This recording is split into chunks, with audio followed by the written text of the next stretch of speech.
ইসলামের দৃষ্টিতে কিছু নাম আছে যেগুলো রাখা নিষেধ। সেগুলো কোন কোন নাম? নাম্বার 1, যে সমস্ত নাম এর অর্থের ভিতরে মন্দ দিক আছে। যেমন কোনো সন্তান নাম রাখবেন আপনি শয়তান, নাউজুবিল্লাহ। কোনার নাম রাখবেন কল্প, কুকুর, অথবা কোনার নাম রাখলেন খিনজির। খিনজির নামও রাখছে কে জানি, আমি একবার শুনছি যে কোরআনে আল্লাহ খিনজির শব্দ উল্লেখ করছেন। খিনজির মানে শুকর, তো ছেলের নাম বা মেয়ের নাম রেখে দিয়েছে খিনজির। বলে যে আপনি এই নাম কোথেকে রাখলেন, কেন রাখলেন? বলে যে কোরআনে পাইছি। তো কোরআনে পাইলে কি আপনি রাখবেন নাকি? কোরআনে তো ফেরাউনও আছে, সেজন্য আপনি ফেরাউন নাম রাখবেন না। অতএব খারাপ অর্থ বহন করে এরকম কোনো নাম রাখা উচিত না। দ্বিতীয়ত, যেই নামের অর্থের ভিতরে শিরক আছে অথবা ইসলামী আকীদার সাথে সাংঘর্ষিক যে নামের অর্থ, সেরকম নাম শিশুর জন্য নির্বাচন করা যাবে না। আমাদের অনেক নাম আছে সমাজে ছড়িয়ে ছিটিয়ে আছে, যে নামগুলো ইসলামী আকীদার সাথে সাংঘর্ষিক, অথচ আমরা জানি না। যে নামগুলোর অর্থের ভেতরে শিরকি অর্থ লুকায়িত আছে, অথচ আমরা জানি না। সেরকম কিছু নাম আমরা আজকে আপনাদেরকে বলছি। নাম্বার 1, আব্দুল নবী। এই নামে আমাদের দেশে কিন্তু কোনো কোনো লোকের নাম আছে। আব্দুল নবী মানে হলো নবীর গোলাম। কোনো মানুষ কি নবীর গোলাম হয়? গোলাম তো শুধু আল্লাহর। তাহলে এটা শিরকি নাম। এই নামের অর্থের ভিতরে কি আছে? শিরক আছে। এরকম নাম থাকলে সেটা পরিবর্তন করতে হবে। অনেকে নাম রাখেন আব্দুল আলী। আব্দুল আলী, আল্লাহ আলী, এটা আল্লাহ সুবহানাহু ওয়া তাআলার গুণবাচক 99টি নামের একটি। সেই হিসাবে আপনি রাখতে পারেন। আলী মানে হলো উঁচু, মহান, আল্লাহর গোলাম। আলী আল্লাহ তাআলার গুণবাচক নাম, সেই হিসাবে আব্দুল আলী ঠিক আছে। কিন্তু সাধারণত আমাদের সমাজে আলী রাদিয়াল্লাহু তাআলা আনহুর নামে এই ধরনের নাম রাখা হয়ে থাকে। যদি এখানে আলী বলতে খলিফা আলী রাদিয়াল্লাহু তাআলা আনহুকে উদ্দেশ্য করা হয়, তাহলে আলী মানে হলো ইসলামের চতুর্থ খলিফা আলী রাদিয়াল্লাহু তাআলা আনহুর গোলাম, তাহলে সেটাও কি হবে? শিরকি অর্থ বহন করবে। আর এখানে যে আলী রাদিয়াল্লাহু তাআলা আনহুকে উদ্দেশ্য নেওয়া হচ্ছে, মিন করা হচ্ছে, তার অনেকগুলো প্রমাণও আছে, ইঙ্গিত পাওয়া যায়। এই জন্য এই ধরনের নাম রাখার ক্ষেত্রে সাবধান থাকা উচিত। আলী রাদিয়াল্লাহু তাআলা আনহুকে ঘিরে আর অনেকগুলো নাম আছে আমাদের সমাজে, যেগুলো সংস্কার হওয়া উচিত, যে নামগুলো রাখতে আমাদের সচেতন এবং সাবধান হওয়া উচিত। তার ভিতরে একটা হলো কারামত আলী। কারামত আলী মানে হলো আলীর কারামত। সাধারণত শিয়ারা এই সমস্ত নাম রাখে। তো এগুলো আমাদের সমাজে চলে আসছে, কারণ এককালে এক সময় আমাদের দেশে যখন আলেম ওলামা ছিলেন না এত, এবং ওই কাবুলিওয়ালারা আফগান থেকে, ইরান থেকে মানুষ ব্যবসার জন্য আসছে বা নানা কারণে আসছে এই দেশে, শিয়ারা আসছে, তাদের খুব প্রভাব ছিল, এবং যারা তখন রাষ্ট্র পরিচালনা করতেন, ক্ষমতায় ছিলেন, তাদের ভেতরে শিয়াদের বিরাট প্রভাব ছিল। এই জন্য আমাদের সাধারণ মানুষেরা নামের জন্য এদের কাছে যেত, আর এরা এই সমস্ত নাম দিত, যে সমস্ত নামের সাথে শিয়াদের আকীদা মিশে আছে, এবং সেগুলো আমরা এখনো রেখে চলছি, ওইটার অর্থ হয়তো খেয়াল করি না। কারামত আলী মানে হলো আলী রাদিয়াল্লাহু তাআলার কারামত। যেহেতু ওরা আলী রাদিয়াল্লাহু তাআলা আনহুকে খুব বেশি ভক্তি করে, অতিভক্তি করে, এই জন্য সব নামের মধ্যে আপনারা আলী, হাসান, হোসেন এই 3 নাম পাবেন। আমাদের দেশে যত নাম আছে বেশিরভাগ বা বিরাট একটা অংশ আছে নামের, যে নামের শেষে কি পাবেন? আলী অথবা হাসান অথবা হোসেন। শরবত আলী, কারামত আলী, কামরুল হোসেন, দেলোয়ার হোসেন। এখানে যদি খোঁজেন এই মজলিসে, আমার মনে হয় অর্ধেকের বেশি নাম পাবেন যাদের নামের শেষে হয় হাসান আছে, আর না হোসেন আছে, আর না হয় আলী আছে। এটা ওখান থেকে আসছে। আমরা হয়তো সেই দৃষ্টিকোণ থেকে রাখি না, কিন্তু এগুলার থেকে আমাদের বের হয়ে আসা উচিত। রাসূল আকরাম সাল্লাল্লাহু আলাইহি সাল্লামের প্রতি মহব্বত থেকে তার প্রিয় দৌহিত্র হাসান হোসেনের নামে নাম রাখেন, খুব ভালো কথা। আলী রাদিয়াল্লাহু তাআলা আনহুর প্রতি মহব্বতের কারণে আহলে বাইতের সদস্য সেই হিসেবে তার নামে নামকরণ করেন, কোনো সমস্যা নাই। কিন্তু আপনার নামের সঙ্গে এই 3 জন সাহাবীর নাম শুধু লাগাচ্ছেন, কই নামের শেষে আবু বকর লাগান না, ওমর লাগান না, তাহলে শুধু এই 3 জনের নাম কেন লাগাচ্ছেন? বোঝা গেল এগুলোর পেছনে শিয়াদের বদ আকীদা এবং দুর্বসন্ধিমূলক চিন্তা এবং দৃষ্টিভঙ্গি রয়ে গেছে, আর সেটাই আমাদের সমাজে এখনো বলবৎ আছে। বিধায় এগুলো রাখতে আমাদের একটু সচেতন হওয়া উচিত। অনেকে নাম রাখেন রহমত আলী। রহমত আলী, রহমত আলী মানে আলীর রহমত। রহমত হবে আল্লাহর। ও যে বললাম, এখানে আলী যদি আল্লাহর গুণবাচক নাম উদ্দেশ্য হয় তাহলে ঠিক আছে, কিন্তু সেটা হওয়ার সম্ভাবনা কম। অনেকে নাম রাখেন ফজলে আলী। ফজলে আলী মানেও কি? আলীর দয়া।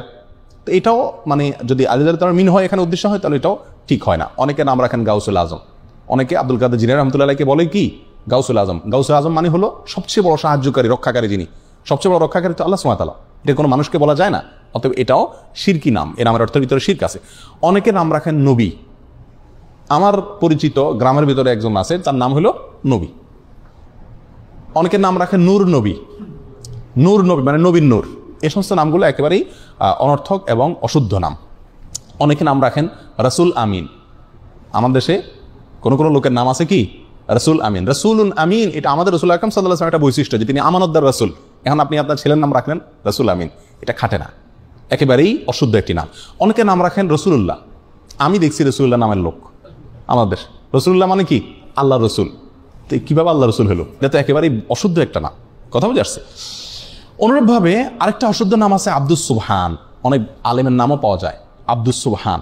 আব্দুস সুবহান এই নামটাও ঠিক না। কেন ঠিক না? কারণ আব্দুন যোগ করে নাম রাখা যাবে আল্লাহর 99টা নামের শুরুতে, আল্লাহর 99টি গুণবাচক নামের শুরুতে আব্দুন যোগ করে আপনি কি করতে হবে? রাখতে হবে। কারণ আল্লাহর নামগুলো নির্ধারিত। আল্লাহর জন্য কোনো মন গড়া নাম আপনি আমি নির্ধারণ করার সুযোগ নাই। সুবহান নামে আল্লাহর কোনো গুণবাচক নাম নাই। সুবহান শব্দের অর্থ হলো পবিত্রতা বর্ণনা করা। তো পবিত্রতা বর্ণনা করার গোলাম এটা কোনো নাম হতে পারে না, এবং এটাকে যত রকম ব্যাখ্যাই করা হোক না কেন এটা কোনো অবস্থাতে টিকে না এবং শুদ্ধ হয় না। বিধায় আব্দুস সুবহান নামটাও সঠিক না। ওই যে বললাম আব্দুন যোগ করে নাম রাখতে পারবেন কোনগুলো? যেগুলো শেষে আল্লাহ 99 নামের কোনো একটা যুক্ত আছে সেগুলো রাখতে পারবেন শুধুমাত্র। অতএব আব্দুস সুবহান যেহেতু আল্লাহর, সুবহান যেহেতু আল্লাহর কোন গুণবাচক নাম না, অতএব আব্দুস সুবহান নামটা কি না? সঠিক না। আরেকটা নাম আছে জিল্লুর রহমান। বহু লোকের নাম পাওয়া যায় আমাদের দেশে। আমাদের প্রয়াত প্রেসিডেন্টের নাম ছিল জিল্লুর রহমান। জিল্লুর রহমান, জিল্লুন শব্দের অর্থ হলো ছায়া। জিল্লুর রহমানের অর্থ হয় আল্লাহর ছায়া। তো আল্লাহর ছায়া আছে এটা আপনি কোথায় পাইছেন? কোরআন হাদিসে কোথাও আল্লাহর ছায়া আছে এরকম কোনো কথা আমরা পাইনি।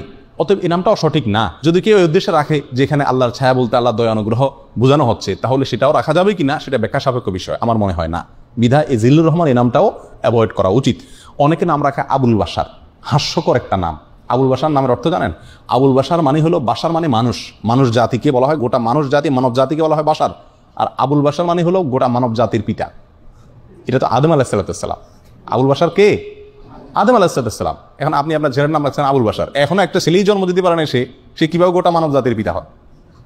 অতএব এটাও ভুল নাম। অনুরূপভাবে নামের ক্ষেত্রে আরেকটা ভুল আছে, সেটা হলো অনেক সাহাবীদের নাম এবং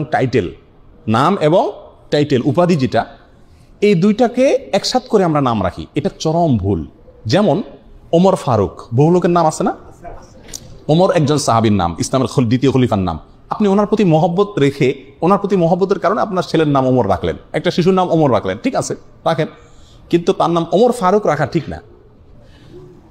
আবু বকর রাদিয়াল্লাহু তাআলার প্রতি মহব্বতের কারণে আপনি আপনার একটা শিশুর নাম রাখলেন আবু বকর, রাখেন, সমস্যা নেই। কিন্তু আবু বকর সিদ্দিক হয় না, কারণ সিদ্দিক এটা ওনার টাইটেল, এটা পৃথিবীতে আর কোনো আবু বকরের সাথে যুক্ত হবে না। আপনি ওসমান রাখলেন, সাথে গনি রাখেন। আমাদের দেশে বেশিরভাগ লোক দেখেন না, ওসমান রাখলে অবশ্যই সাথে কি আছে? গনি আছে। না ভাই, ওসমান রাখলে আর গনি রাখবেন না, কারণ ওসমান রাদিয়াল্লাহু তাআলার মহব্বত আপনি ওসমান রাখছেন ঠিক আছে, কিন্তু গনি মানে ধনী, এটা ওনার উপাধি, এটা আর কারোর সাথে যুক্ত হবে না। কথা বোঝা যাচ্ছে? আবু আইয়ুব একজন সাহাবী, যিনি হিজরতকারী সাহাবীদেরকে অনেক নুসরত করছেন, সাহায্য করছেন, এই জন্য ওনার নাম হয়ে গেছে আবু আইয়ুব আনসারী। উনি আনসার ছিলেন সেজন্য। এখন আপনি আপনার ছেলের নাম রাখলেন আবু আইয়ুব আনসারী, সে আনসার কবে হলো? কথা বোঝা যাচ্ছে? অনুরূপভাবে বহু সাহাবায়ে কেরামের বিশেষ বিশেষ কিছু টাইটেল আছে, এই টাইটেলগুলো কারণ নাম হতে পারে না। আমি যদি একটা এক্সাম্পল দিই বিষয়টা পরিষ্কার হবে। যেমন মোহাম্মদ, এ নামে নাম রাখা যায় কি যায় না? মোহাম্মদ নাম রাখা যাবে, সহিহ মুসলিম হাদিসে আসছে। এখন আপনি যদি মোহাম্মদ সাল্লাল্লাহু আলাইহি সাল্লামের যে একটা টাইটেল ছিল, নামের পর একটা টাইটেল, সেটা কি? মুহাম্মাদুর রাসূলুল্লাহ। এখন আপনি যদি আপনার সন্তানের নাম রাখেন মোহাম্মদ রাসূলুল্লাহ, খাটবে? আপনার সন্তান কি আল্লাহ রসুল মোহাম্মদ? না, এটা তো অন্য মোহাম্মদ। আরও সহজ হবে, পরিষ্কার হবে আমাদের দেশের এক্সাম্পল দিলে। শেখ মুজিবুর রহমান, মরহুম শেখ মুজিবুর রহমান, ওনার প্রতি মহব্বত করে আপনি কোনো সন্তানের নাম রাখলেন মুজিবুর রহমান, এটা ঠিক আছে, চলে। জিয়াউর রহমান, মরহুম জিয়াউর রহমান, তার প্রতি মহব্বত করে আপনি আপনার কোনো সন্তানের নাম জিয়াউর রহমান রাখলেন, এটাও চলে। চলে না? চলে না। এবং অনেকে রাখেও। আপনি যদি রাখেন বঙ্গবন্ধু শেখ মুজিবুর রহমান, তাহলে নামটা কি শুদ্ধ হবে? আপনি যদি প্রেসিডেন্ট জিয়াউর রহমান রাখেন, এটা শুদ্ধ হবে? আপনি যদি বেগম খালেদা জিয়া রাখেন, শুদ্ধ হবে? আপনি যদি প্রেসিডেন্ট হোসেন মোহাম্মদ এরশাদ রাখেন, শুদ্ধ হবে? কেন হবে না? কারণ হলো এখানে তাদের নাম এবং টাইটেল দোনোটা আপনি দখল করছে। শুধু নামটা আপনি নেন মহব্বতে, সেটা হতে পারে, এটা গ্রহণযোগ্য, এটাকে সমাজ গ্রহণ করবে, কিন্তু আপনি টাইটেলটা যুক্ত করেন, এটা হতে পারে না। বিধায় সাহাবায়ে কেরামের নাম আমরা রাখতে পারি, কিন্তু তাদের টাইটেলটা কি করা উচিত না? দখল করা উচিত না। এই ভুলটা আমাদের দেশে অহরহ হয়ে থাকে। আরো বহু নাম আছে যেগুলোর ভিতরে ভুল ত্রুটি হয়। তাহলে এই সমস্ত নামগুলো আমরা সাধারণত রাখবো না, যেগুলোর অর্থের ভিতরে কি আছে? কোন শিরকি আকীদা আছে, অথবা যেগুলা অর্থের ভিতরে খারাপ কোনো দিক আছে, বা সেগুলোর অর্থের ভিতরে আপনার কোরআন এবং সুন্নাহর সাথে কোনো প্রকার কি আছে? সংঘর্ষ আছে।